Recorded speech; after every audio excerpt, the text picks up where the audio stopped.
Hello student, आप सभी लोगों का महादेव जी के क्लासेस में मैं स्वागत करता हूं। आज हम आपको पढ़ाने वाले हैं भारतीय संविधान में अनुसूची के बारे में बताने वाले हैं। चलिए आइए देखते हैं, आपका ज़्यादा समय न लेते हुए चलिए आइए। प्रथम अनुसूची में क्या है? प्रथम अनुसूची में भारत के राज्य और केंद्र शासित प्रदेश के बारे में वर्णन किया है। भारत के राज्य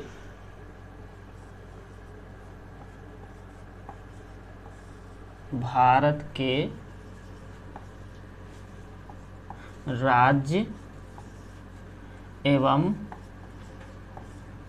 केंद्र शासित प्रदेश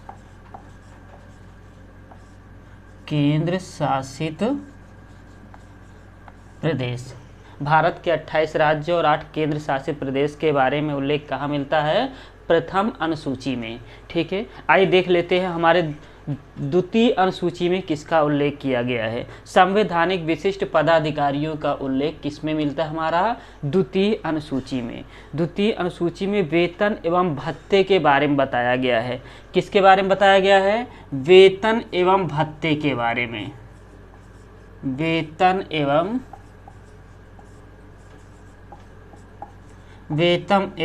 भत्ते के बारे में उल्लेख द्वितीय अनुसूची में मिलता है। आइए देख लेते हैं हमारी तीसरी अनुसूची में शपथ ग्रहण का उल्लेख किया गया है।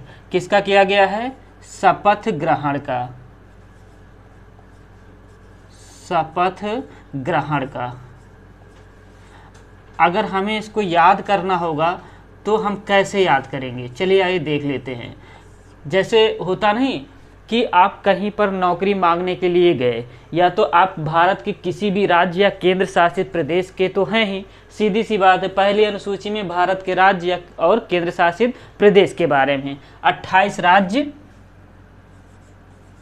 और 8 केंद्र शासित प्रदेश का वर्णन भारत के प्रथम अनुसूची में। जब आप किसी के पास काम मांगने जाएंगे तो सबसे पहले बात किसकी करेंगे कि भैया कितना वेतन हमें देंगे, ठीक है, हमें कितना पैसा मिलेगा। तो ये इसका उल्लेख द्वितीय अनुसूची में किया गया है। तीसरी अनुसूची में जिसके यहाँ आप काम मांगने जाएंगे वो आपसे कहेगा कि भैया हमें एक शपथ पत्र लिख करके दीजिए कि हमारा काम आप सही तरीके से करेंगे। ठीक है, तो पहला हमारा क्या हो गया? आप किसी राज्य के हैं, सीधी सी बात है, भारत के राज्य और केंद्र शासित प्रदेश के बारे में। दूसरा हमारा क्या है? जब आप पैसा मांगेंगे तो बात करेगा कि भैया कितना वेतन देंगे, तो वेतन के बाद दूसरे नंबर पे आ जाएगा। तीसरे नंबर पे दुकान वाला आपको क्या करेगा? कहेगा कि भैया शपथ पत्र लिख के दो ताकि हमारा काम आप सही तरीके से कर सके, सुचारू रूप से कर सके। तो तीसरे में हमारा क्या आ जाएगा? शपथ ग्रहण। इसमें शपथ ग्रहण में जो दूसरे उसमें वेतन और भत्ते में, जैसे संवैधानिक विशिष्ट पदाधिकारी के अंतर्गत राष्ट्रपति हो गया, राज्यपाल हो गया, लोकसभा का अध्यक्ष हो गया, सुप्रीम कोर्ट का न्यायाधीश हो गया, हाई कोर्ट का न्यायाधीश हो गया, नियंत्रक महालेखा परीक्षक हो गया, इन सभी की बात इसमें किया जा रहा है। उनके वेतन और भत्ते की बात, उनके शपथ ग्रहण की बात। आइए देख लेते हैं चौथी अनुसूची में क्या है। चौथी अनुसूची में राज्यसभा में सीटों का आवंटन। राज्यसभा में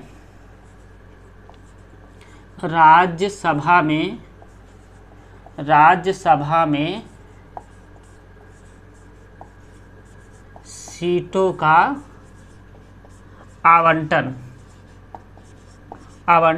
इसमें ये बताया गया है कि किस राज्य के अंतर्गत किस राज्य में राज्यसभा की कितनी सीटें निर्धारित की गई हैं। यह हम इसका उल्लेख किस में मिलता है? चौथी अनुसूची में। आइए बात कर लेते हैं पांचवी अनुसूची में हमारा क्या है। पांचवी अनुसूची में अनुसूचित जाति एवं जनजाति के विशेष प्रशासन का वर्णन किया गया है।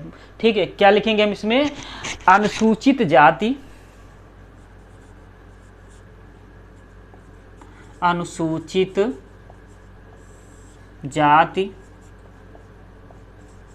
एवं क्या लिखेंगे? अनुसूचित जाति एवं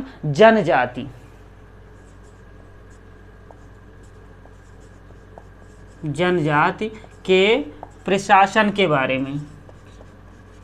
प्रशासन के बारे में इसमें उल्लेख 5वीं अनुसूची में किया गया है। अच्छा, छठी अनुसूची में सिर्फ जनजाति के बारे में, एसटी के बारे में, इसमें एससी और एसटी दोनों के प्रशासन के बारे में बात किया गया है। छठी अनुसूची में किसके बारे में? केवल एसटी के बारे में, जनजाति प्रशासन के विशेष उपबंध के बारे में बात किया गया है।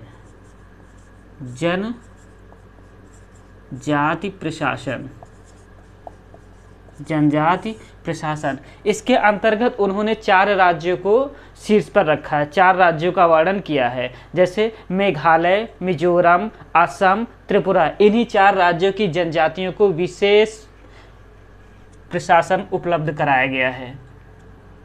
मेघालय, मिजोरम, ठीक है, कौन कौन से हैं? मेघालय, मिजोरम, असम, त्रिपुरा। असम, त्रिपुरा, ठीक है।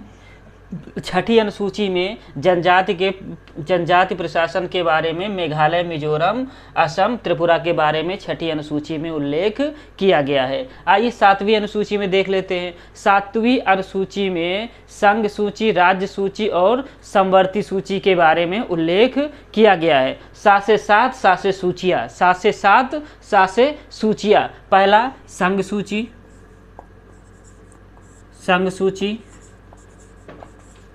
फिर राज्य सूची,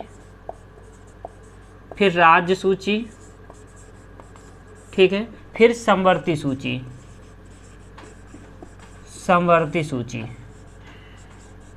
ठीक है।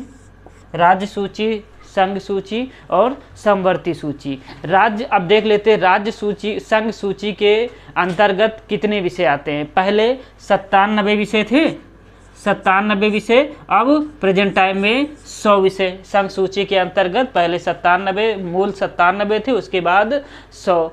अब राज्य सूची के अंतर्गत विषय की संख्या कितनी है? पहले 66 थे, अब प्रेजेंट टाइम में 61 है। समवर्ती सूची के अंतर्गत पहले 47 थे, अब 52 थे। पहले 47 थे, अब 52 है, ठीक। संघ सूची के विषयों के अंतर्गत इसमें संघ सूची कानून बना सकती है। राज्य सूची के अंतर्गत जो विषय हैं इसमें राज्य सरकार बना सकती है, और समवर्ती सूची के अंतर्गत संघ और राज्य दोनों कानून बना सकते हैं। लेकिन अगर दोनों में कभी मनमुटाव हो जाए, दोनों में कभी भी कोई प्रॉब्लम आती है, तो संघ सूची का मान्य होगा। आइए देख लेते हैं 8वीं अनुसूची। 8वीं अनुसूची में हमारा क्या दिया हुआ है? भाषा के बारे में बताया गया है। 8वीं अनुसूची में भाषा के बारे में बताया गया है। 8वीं अनुसूची में भाषा, मूल संविधान में हमारे कितने थे? प्रारंभ में हमारे 14 भाषा का उल्लेख किया गया था, अब प्रेजेंट टाइम में 22 भाषाएं हैं, ठीक। पहले कितना था? 14 था, अब 22 भाषाएं हैं, अब 22 भाषाएं हैं, ठीक। आइए देख लेते हैं 9वीं अनुसूची में क्या है। 9वीं अनुसूची में भूमि सुधार व्यवस्था को रखा गया है। 9वीं अनुसूची में भूमि सुधार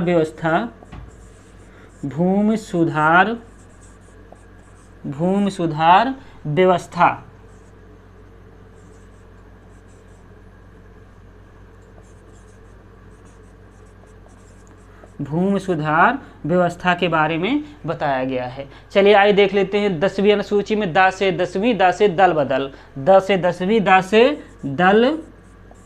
दल बदल को हम किस अनुसूची में रखा गया है?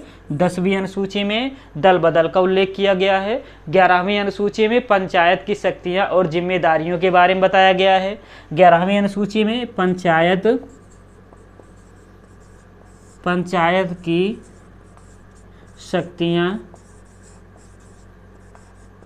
की शक्तियां एवं जिम्मेदारियों के बारे में बताया गया है। और 12वीं अनुसूची में नगर पालिका की शक्तियां एवं जिम्मेदारियों के बारे में, नगर पालिका की शक्तियां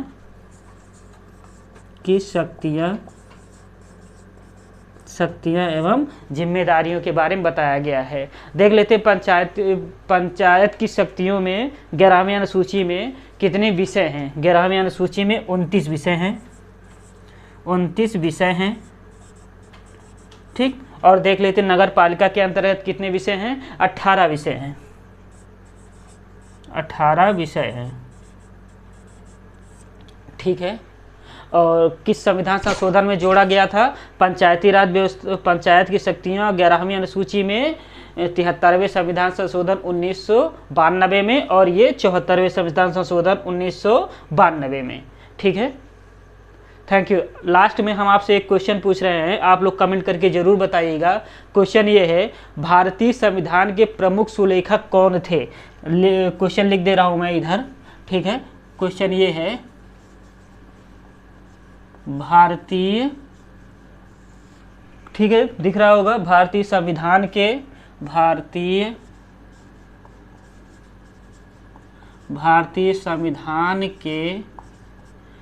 संविधान के प्रमुख सुलेखक कौन थे, दिख रहा होगा। भारतीय संविधान के प्रमुख सुलेखक कौन